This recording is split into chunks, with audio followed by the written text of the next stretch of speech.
principal característica del trastorno de ansiedad generalizada, ¿recuerda? Humor, preocupación, ante cualquier situación. Exacto, es la preocupación extrema, preocupación desmedida ante alguna situación, una o varias, ¿sí? ¿Por cuánto tiempo tiene que estar esa preocupación extrema para que yo piense que es un trastorno? Por más de 6 meses. Exacto, más de 6 meses, ¿no? O mínimo de 6 meses, ¿sí? Si hay esas características de preocupación, de sobrepensar y más relacionado a algún evento, durante 6 meses mínimo yo ya puedo pensar que se puede volver un trastorno de ansiedad generalizado. Porque quiere decir generalizado porque puede ser por cualquier suceso, cualquier evento, cualquier situación que se dé en ese entorno del paciente, ¿sí? Entonces, el trastorno de ansiedad generalizada tiene esta particularidad, ¿ya? Ahora, lo que ustedes ven es el trastorno de ansiedad por separación. ¿Qué les hace pensar que caracteriza a este trastorno de ansiedad por separación? ¿Estar solo? Ya. Por ejemplo, un niño de primer día de clases. ¿Podría Ya, ser? puede ser, puede ser. Apartado su lugar de confianza, o su lugar seguro. Ya, también. No se olviden que estamos viendo la familia de la ansiedad, porque prácticamente es una familia donde hay varios subtipos de trastornos de ansiedad, ¿sí? Y vamos a poner el foco, pero en los adultos, que quiere decir en personas que son por encima de los 18 años. Es verdad que también se puede generar ansiedad en los niños también, ¿sí? Pero el diagnóstico ya es más complejo, ¿sí? Ya, entonces, el trastorno de ansiedad de ansiedad por separación se caracteriza porque también puede haber miedo o preocupación, pero esa preocupación, ese miedo excesivo es sobre la separación.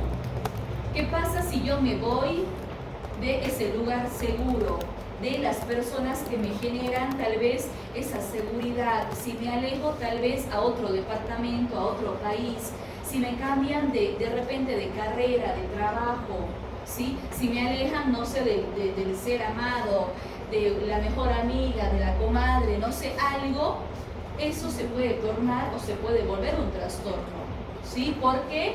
Porque como dice aquí, se genera una separación de aquellas personas, ¿sí? O aquellas situaciones que normalmente le generan apego a ese paciente, ¿sí? ¿Por qué se caracteriza el trastorno de ansiedad por separación? Hay un malestar excesivo, recurrente, que quiere decir que no se va fácilmente, que es continuo y permanece en el tiempo. Cuando se separa, ya sea del hogar, se aleja del hogar, o tal vez de esa figura de apego, que generalmente son la familia, ¿sí? O la pareja. Hay una preocupación excesiva y persistente por pensar incluso que puede haber una pérdida, un duelo, ¿sí? De las figuras de mayor apego. Por ejemplo, ¿qué pasa si nos dicen tiene una enfermedad? Entonces eso ya genera preocupación, una preocupación que es desmedida porque la persona piensa que tal vez puede complicarse la situación, puede fallecer, puede haber una pérdida física y eso le genera preocupación excesiva y recurrente, ¿sí? Entonces, si piensa en que puede haber algún acontecimiento adverso, eso le genera igual ansiedad, porque está relacionado a la separación de la figura de apego, ¿sí? Entonces, ¿tiene miedo, tiene ansiedad? Sí, pero relacionado a algo o a alguien que le genera ese apego, esa sensación de lugar seguro o de sensación de apego, ¿sí? Muchas veces, ¿qué pasa con estos individuos? Tienen resistencia o rechazo y no quieren salir o alejarse de la casa, irse tal vez, como les decía, mudarse, migrar, todo eso les genera ansiedad, cambiarse de, no sé, carrera, colegio, trabajo. ¿Por qué? Por miedo o preocupación excesiva ante la separación. No les gusta estar solos, ¿sí? ¿Con qué rasgo o con qué trastorno de personalidad se relaciona la ansiedad en general? Y más que todo, ansiedad por separación. Dependencia. Paranoia. Ya, trastorno dependiente, hay rasgos dependientes en la ansiedad y más en este tipo de ansiedad, sí. ¿Quiénes más están ahí en ese clúster C de personalidad, que son los ansiosos o los temerosos, además de el dependiente? ¿Cómo se dice? ¿Paranoides? No. Claro, pero también podría ser porque siempre hay este miedo, ¿no? Persistente. A ver, ¿quiénes se relacionan más que todo con este trastorno de ansiedad por separación? El obsesivo compulsivo también puede ser ansioso, temeroso, por miedo a que algo le salga mal, por miedo a que le alejen de su objeto, incluso su figura de apego, lo que consideran que es seguro para ellos, ¿no? Entonces, ¿qué pasa? Incluso estos pacientes pueden tener incluso pesadillas, trastornos del sueño, pensando en que los van a alejar, ¿no? O que se van a alejar de su figura o objeto de apego seguro. Incluso pueden generarse síntomas físicos que está relacionado con los trastornos psicosomáticos, migraña, cefalea, dolor de estómago, náusea, vómito, de solo pensar que los van a separar, ¿sí? Entonces, vean que lo único que tengo que hacer, chicos, en este momento, además de conocer el concepto de ansiedad, es comenzar a diferenciar, porque es un trastorno generalizado, cuando es un trastorno específico o por separación, y me voy dando cuenta y haciendo diagnósticos diferenciales a la misma vez, ¿sí? Entonces, ¿qué más caracteriza al trastorno de ansiedad por separación? Igual todo esto está en el DSM, yo lo he sacado, ¿sí? Lo he extraído del libro que tienen virtual, ese azul, del manual diagnóstico y estadístico de trastornos mentales en el capítulo de ansiedad, nada más. Sí, es lo mismo. Entonces, como dice ahí, este trastorno es persistente, es recurrente y dura al menos 4 semanas en niños y adolescentes y 6 o más meses en adultos. Esto es lo mismo que el trastorno de ansiedad generalizada, mínimamente 6 meses de duración para los adultos, ¿sí? Y la alteración no se identifica, ¿qué quiere decir? Por ejemplo, no tiene que estar asociado a otro malestar o alguna enfermedad orgánica. Por ejemplo, como yo les decía, si yo sé que el paciente tal vez tiene problema hormonal, tengo que hacerle un dosaje de hormonas y ver si no es hipertiroidismo. ¿Por qué? Porque muchas veces se confunde ansiedad con hipertiroidismo, ¿sí? Y tengo que descartar lo orgánico antes de pensar que es una patología mental, ¿sí? Y como todos los trastornos, ¿qué podemos decir?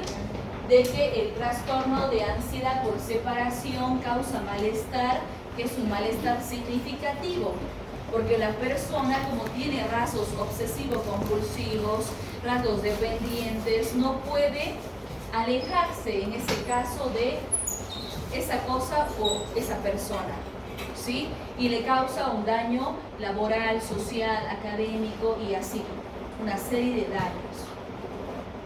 Entonces, ya hemos visto los criterios o algunas características del trastorno de ansiedad por separación, distinto al trastorno de ansiedad generalizada, ¿sí? Que vimos la anterior semana.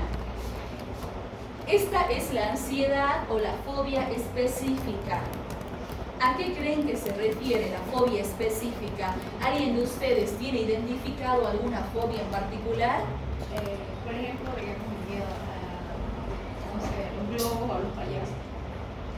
Ya su compañera dice tal vez el miedo a los payasos, a los globos, que es bien típico más aún de la infancia. ¿Qué pasa ahora si una persona adulta no puede resolver ese miedo? Ahí, por ejemplo, eso es psicoterapia, incluso hasta medicación. Hay gente que vuelve a ver de grande a los payasos y sigue teniendo ataques de pánico. Eso hay que tratarlo, por ejemplo. ¿Sí? ¿Qué más pensamos en fobia específica, chicos? ¿Qué más les viene a la mente con fobia específica? ¿Alguien tiene, no sé, fobia a algún insecto, a algo que haya identificado en particular? A los roedores. ¿Perdón? A los roedores. A los roedores, puede ser, sí. Ahí ven una rata y ya comienzan a gritar, a espantarse y no la quieren ver. ¿Sí? Fisiológicamente reacciona su cuerpo cuando tienen esa fobia específica. Hay síntomas. Si yo identifico que tengo una fobia específica es por los síntomas. Hay gente que dice, no, me voy a morir porque siento una taquicardia, una crisis de pánico, crisis de angustia, sienten que no pueden respirar cuando ven, no sé, esa araña, en caso de los insectos, los roedores, o algo que les cause miedo o ansiedad. ¿Sí? Entonces, ¿por qué se caracteriza la fobia específica? Porque hay ese miedo o esa ansiedad, que no se olviden que lo general es que es excesiva y recurrente por un objeto o una situación específica. ¿Sí? Puede ser a volar, hay gente que no le gustan los aviones, no le gustan las alturas, le causa daño, malestar. Por ejemplo, los animales. Hay gente que ve sangre y ya comienza a entrar en pánico. Hay gente que ve las agujas, el mandil blanco y automáticamente le sube la presión y ya se somatiza todo.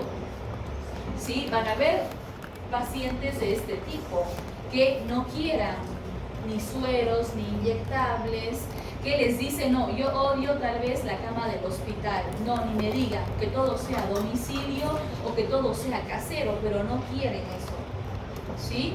Hay que averiguar si no hay alguna fobia o algún antecedente que sea traumático de ese paciente. ¿Sí? Entonces, esa situación o ese objeto provoca miedo, ¿no? Un miedo exagerado. ¿Sí? ¿Y qué hace la persona?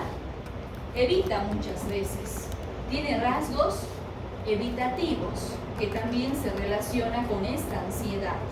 Rasgos evitativos. ¿Qué pasa si, no sé, yo tengo miedo a los roedores? Bueno, voy a tratar de evitar lugares que tal vez probablemente tengan insectos o roedores. Hay gente que no le tiene miedo a volar y no le gusta ni el ruido ni el sonido de los aviones. Peor verlos. ¿No? Les dicen, te regalo un pasaje gratis y entran en pánico, no quieren vivir esas experiencias. ¿Qué hace la gente? Evita esa situación y ese objeto. ¿Sí? Entonces vean que dominan los rasgos evitativos o de resistencia física, ¿no? El miedo es desproporcionado, que quiere decir es excesivo, lo que decíamos, y es algo que si no se trata es recurrente. ¿Sí? El tiempo de duración es el mismo, mínimamente para decir si es una fobia específica tiene que estar 6 meses o más en el adulto y causa malestar significativo a ese adulto. ¿Sí? Tal vez ese adulto trabaja, no sé, trabaja en el comercio, viaja todo el tiempo. Imaginen que necesite por trabajo viajar todo el tiempo y tenga fobia a los aviones. ¿Qué quiere decir? Va a manejar entonces, no sé, por tierra o busca otra vía de transporte. Pero le causa muchas veces malestar esto. Pierde tiempo y puede perder su trabajo. ¿Sí? Cuando esa fobia está dañando ya su parte personal, ya ahí puede causar ya malestar y ya hay que trabajarlo, ¿no? Y no tiene que estar relacionado con otro síntoma, y más aún síntoma orgánico, ¿sí? Lo tenemos que separar de los trastornos orgánicos. Ahora, cuando veamos que hay bueno, aquella imagen está mal, perdón, ella dice ansiedad por separación, pero ya es fobia esto, ¿sí? Ahora, cuando nosotros tomemos en cuenta y veamos que es un paciente con fobia específica, tenemos que especificar a qué le tiene fobia. Tal vez si es a un animal, ¿sí? Que es común, tal vez a algo natural, a la lluvia, la altura, tal vez a las heridas. Hay gente, por ejemplo, que dice yo odio ver sangre, odio ver heridas, odio ver muertos, ¿no? Ahí hay que ver si no hay una fobia específica, alguna situación. Hay gente que no le gustan los lugares cerrados, ver multitud de gente, ¿no? Los ascensores, no se suben ascensores. O tal vez otras situaciones que les genere aversión, asco, vómito, malestar. Como decía su compañera, un personaje disfrazado, tal vez, no sé, un payaso, algún ruido. Yo tengo que especificar, ¿sí? ¿A qué es esa fobia? Y tomar en cuenta si cumple las características básicas y el tiempo de duración. Y si me genera síntomas que no se asocien a otra alteración orgánica, ¿sí? Eso es fobia específica, así de cortito, ¿sí? Igual esto, les decía, está en el DSM, en el capítulo de ansiedad y otros trastornos, ¿sí? Otro tipo de ansiedad es la agorafobia. ¿Qué nos dice el manual sobre la agorafobia? ¿Alguien escuchó hablar de este término o sabe algo de agorafobia?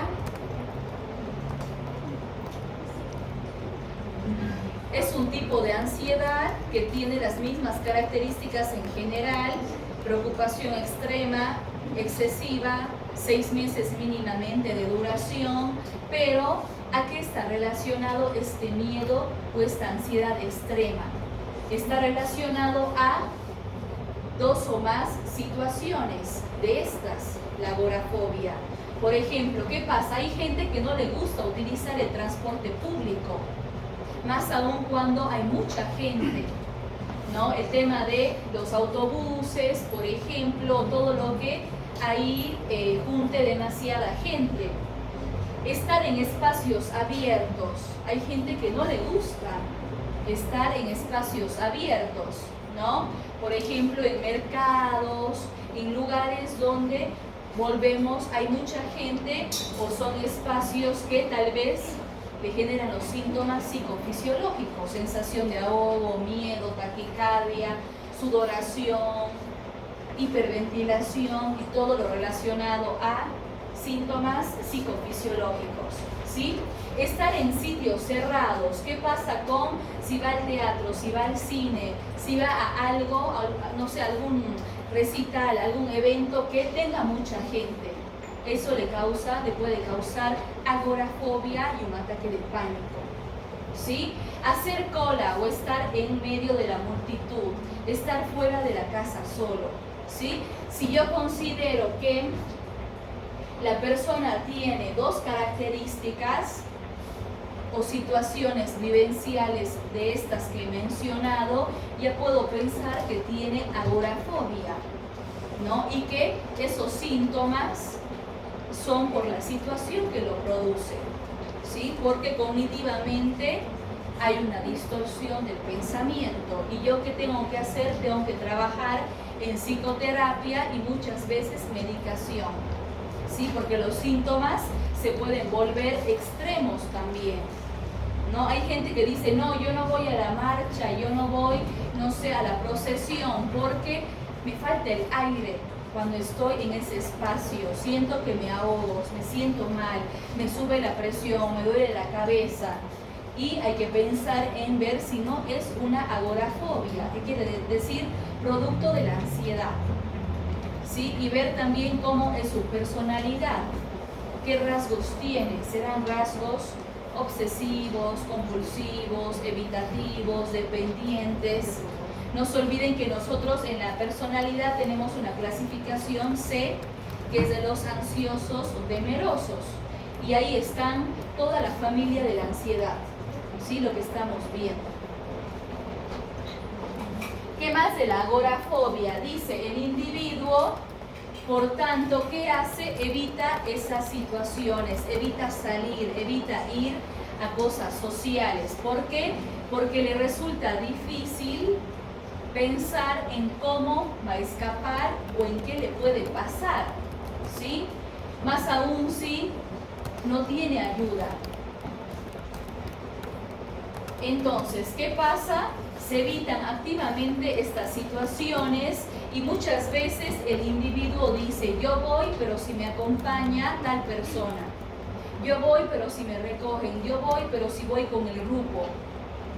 Ahí, por ejemplo, además de una agorafobia, tengo que pensar en rasgos dependientes, ¿sí? Si no hay por ahí algo que me cause esta situación. Y si se repite la conducta a lo largo del tiempo, ya vimos que puede ser un trastorno. Hay gente que dice, yo no salgo ni a la esquina si no salgo acompañado o acompañada. ¿Qué será? ¿Será trastorno? ¿Será rasgo dependiente? ¿Será agorafobia? ¿Por qué tiene miedo? ¿Qué hace entonces? ¿Lo evita o busca un acompañante? ¿Sí? Ahí nos tenemos que preguntar. Entonces, si esto es continuo, repito, y si es recurrente y se mantiene mínimo 6 meses, ya puede pensarse que es una agorafobia, ¿no? Si cumple las situaciones que hemos mencionado. Causa daño significativo, ¿sí? Si se dan cuenta, estas partes se van repitiendo a lo largo de los trastornos de ansiedad.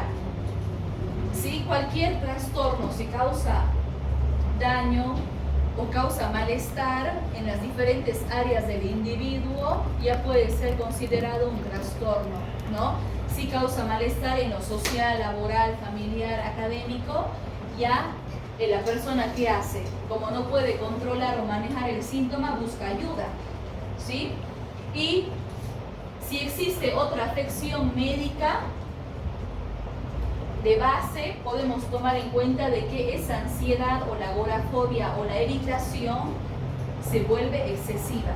Peor todavía, aumentan los síntomas, ¿sí? Más aún si hay algo orgánico, pero tenemos que diferenciar qué tiene el paciente que es orgánico, que clínicamente lo puedo medir, lo puedo comprobar, ¿no? Por laboratorio, por imágenes, y qué tiene el paciente que no es orgánico, que lo hago con evaluación en salud mental, muchas veces con entrevista médica y con las pruebas, ¿no? Los test o los cuestionarios, ¿sí? Entonces, tengo que darme cuenta y hacer diagnóstico diferencial con lo orgánico de todos los tipos de ansiedad, ¿sí? Ya, agorafobia. Ahora vemos lo más importante de ansiedad social o fobia social.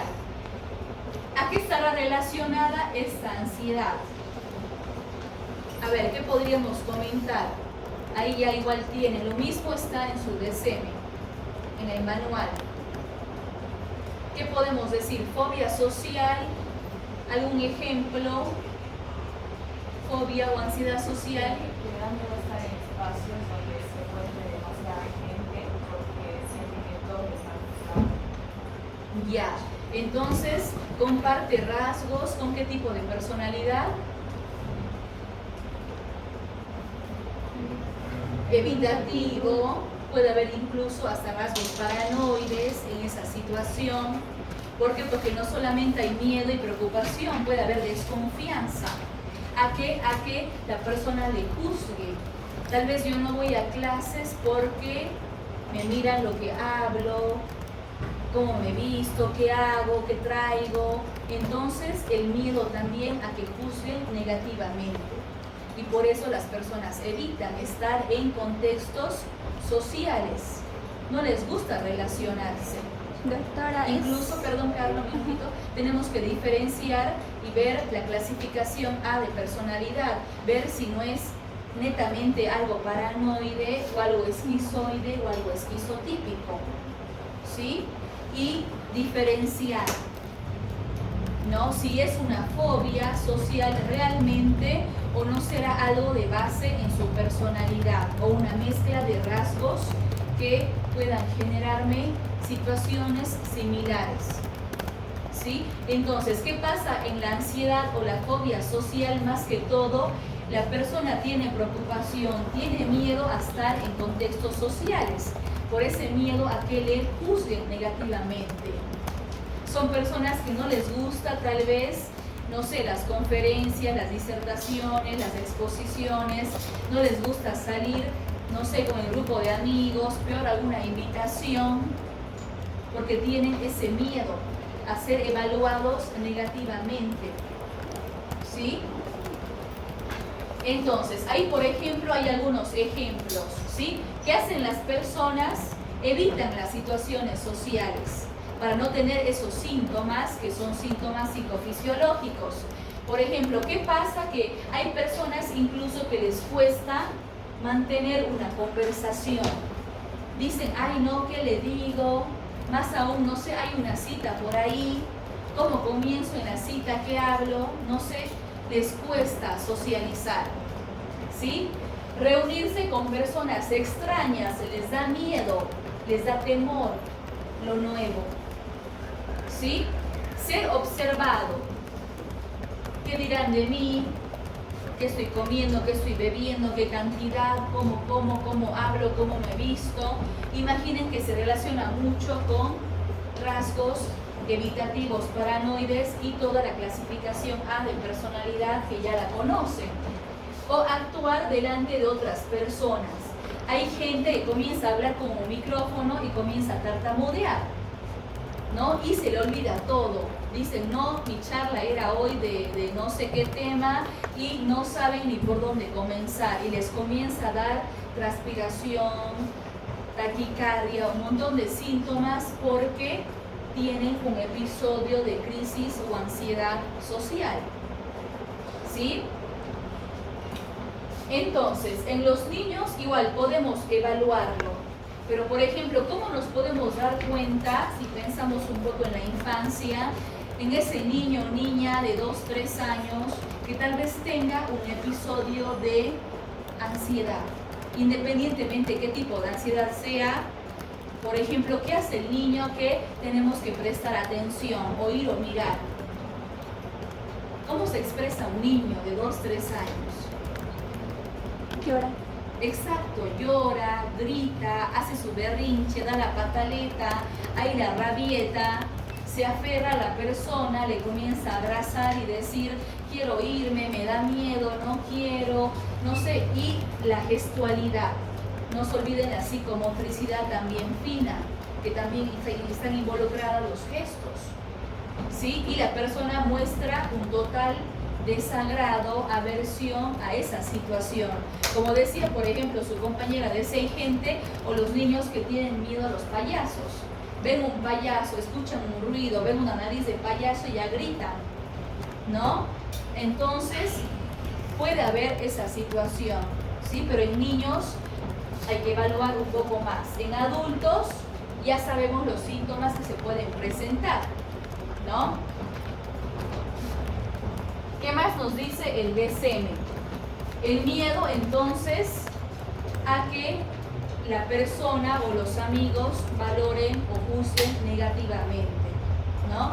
Si la persona piensa que va a ser humillada, que va a ser criticada, que va a ser avergonzada, no va a clases, no va a la fiesta, no va a la reunión y comienza a evitar. No va al examen oral porque piensa que se va a olvidar o le genera eso, ansiedad, ¿sí? Ahí está, en los niños se expresa con llanto, rabieta, se aferran, se encogen o se paraliza, ¿sí? Y no se olviden que en todos los trastornos de ansiedad el principal rasgo es la evitación, ¿sí? Aquí igual se evita todo lo que es, en este caso, social, ¿sí?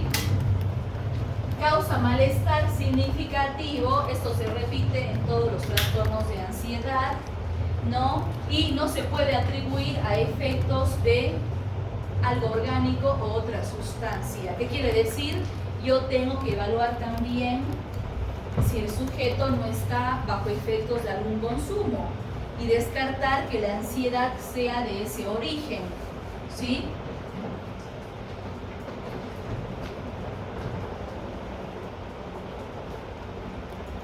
Ahora, hay un estudio que nos dice que la mujer, ¿sí?, es la que más tiene incidencia en tener este tipo de trastorno o fobia social, ¿sí?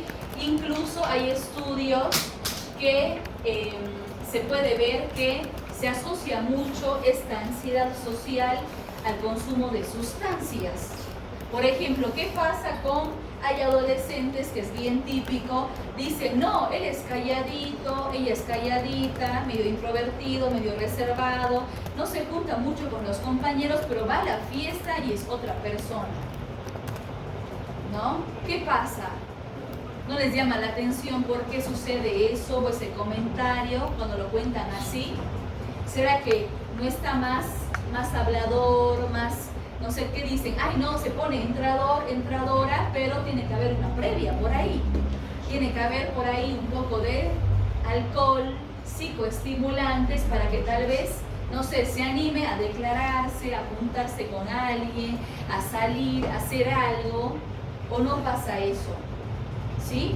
Por ejemplo, hay mucha gente, y más les digo, es muy común en adolescentes, que para tapar la ansiedad social, tienen otras conductas como el consumo, ¿sí? Y eso les hace también dependientes a esa sustancia y se puede volver una adicción, ¿sí? ¿Qué quiere decir? Obviamente la persona para animarse a hacer algo consume cualquier sustancia para que le dé ese ánimo, entre comillas, esa energía o para que genere motivación, ¿sí? Y ya se hace como un combo ahí, ¿no?, de situaciones. A ver, ¿qué pasa? Por ejemplo, esta imagen es de ansiedad social. Le ponen a la señora a exponer ahí un tema, le ponen un auditorio lleno de público y se olvidó que tenía que hablar, qué tenía que decir. Algo típico de ansiedad o fobia social, ¿sí? Entonces, ahí les puse que hay mucha dependencia o mucha relación entre alcoholismo y ansiedad social, y más en nuestra cultura, ¿sí? Si hablamos de trastornos psiquiátricos, el más común es la depresión, que quiere decir que puede haber una comorbilidad. Una persona puede tener, imaginen, ansiedad social y depresión. ¿Y qué hace para enmascarar todo eso? Consume alcohol o consume drogas, ¿no? Y se va haciendo ahí pluripatológico, varias causas que tiene su patología, ¿no? Incluso está relacionado, ¿sí?, la ansiedad social a los trastornos de la conducta alimentaria, a lo que es la bulimia y anorexia. Por eso decimos que es más común en la mujer, ¿no? O el trastorno dismórfico corporal, igual, que es muy de la mujer, donde más prevalece, ¿sí? Entonces, a lo que me voy es que no solamente, chicos, tenemos que pensar cuando evaluamos a un paciente en que puede tener un solo diagnóstico. Vieron que la historia clínica generalmente, es verdad, muchas veces es limitada y nos dice ahí diagnóstico probable y nos pone un espacio. Eso no quiere decir que yo le voy a poner sí o sí, o que voy a tener claro cuál es el diagnóstico. Le puedo poner en signo de interrogación, le puedo poner algo sindromático o varios rasgos y para evaluación, ¿sí? Porque pueden haber muchas situaciones en una sola persona, ¿sí? Y más aún si hay consumo de sustancias. Ahí es donde más tenemos que preguntarnos qué tiene de base esa persona, o es algo de personalidad o es algo relacionado a lo emocional, ansiedad o depresión, ¿sí? Entonces, ¿qué está relacionado a este trastorno de ansiedad social? Les decía, el alcoholismo, la drogadicción, los trastornos alimentarios, incluso la esquizofrenia, que es una psicosis, está relacionada con la ansiedad social, ¿sí? Ansiedad o fobia social. Entonces, hay que tomar en cuenta por qué son los síntomas, por qué son esas consecuencias en ese paciente. Si tiene una patología o tiene muchas patologías, que es la comorbilidad, ¿sí? Que siempre tendríamos que evaluar, ¿no? Aquí les puse un poco igual que encontré ahí de investigación sobre la anorexia y la bulimia, cómo está relacionado, ¿no? Más en la adolescencia con la ansiedad social, ¿sí? Hay una película, no recuerdo el nombre, bueno, varias películas de salud mental, pero hay una, voy a buscar a ver si le encuentro el nombre, pero que justamente es un caso de una adolescente mujer, Hasta el hueso. Es pero que le internan y tiene de base un trastorno de personalidad, de base una ansiedad social y luego se expresa ya en su trastorno alimentario y comienza a tener justamente anorexia y bulimia, ¿sí? Pero es que justamente creo que en una casa primero, que era como comunidad terapéutica, le comienzan a hospitalizar porque no le gustaban los hospitales. Puede ser es hasta los huesos. Hay otra que es de Winona Ryder, que es con Angelina Jolie. Pero hay varias películas que son, si bien las hacen enfocadas en trastornos alimentarios, si ustedes ven el fondo, tiene un problema en sus causas. ¿Sí? Generalmente son casos donde son de familias disfuncionales. No sé si ha perdido. Puede ser también. Esa es la que es Winona Ryder y está Angelina Jolie interpretando a una chica igual que está internada, pero ella decía ataque neurótico. Sí, esa es otra de Angelina Jolie, sí, muy dijo esa. Entonces, Ella la internan pero en el psiquiátrico. Ajá, sí, tenía trastorno alimentario y creo que psicosis más.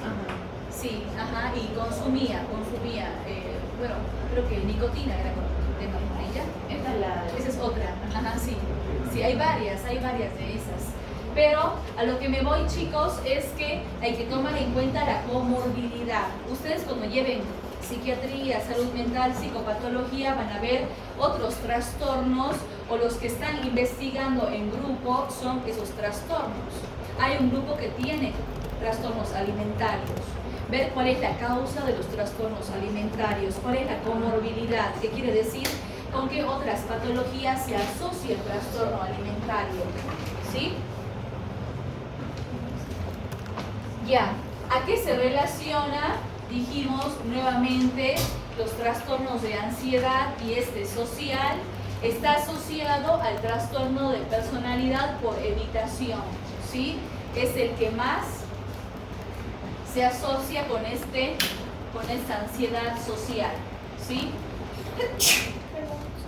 Mira, por ejemplo, aquí nos dice en un 64% se asocia al trastorno por evitación, en un 27% al trastorno paranoide, 9% obsesivo compulsivo, dependiente histriónico y el borderline, que dijimos que es el límite o limítrofe. Entonces, generalmente hay una base de personalidad, una base de temperamento, de carácter, para que se produzcan los trastornos de ansiedad, independientemente cuál sea, y se puede hacer comórbido con otros trastornos, ¿sí?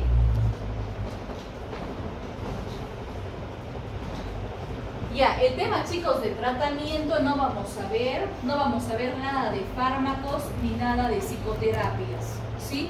Es verdad que cuando hacemos psicoterapia, la más utilizada es la terapia cognitivo-conductual, ¿sí? Aunque está muy de moda y todo se va actualizando, incluso las psicoterapias, y lo que está de moda es trabajar con las psicoterapias de tercera generación. Ahí, por ejemplo, entra el mindfulness, ¿no? Que es en base a respiración, concentración, atención plena, y entra la terapia de aceptación y compromiso, ¿sí? Pero eso ya es más de psicopatología, ver los tratamientos de cada patología de base, no vamos a ver tratamientos. En el último examen que van a dar de ansiedad, vean las características y cómo hacer diagnóstico diferencial de una y otra, nada más, de la que estamos viendo. Ansiedad generalizada por separación, social, fobia y agorafobia son las más importantes, ¿sí? De la ansiedad, ¿sí? Así que creo que hasta ahí vamos a hacer, porque tratamientos no vamos a ver, ¿sí? Ni tratamientos, ni psicoterapias, ni fármacos.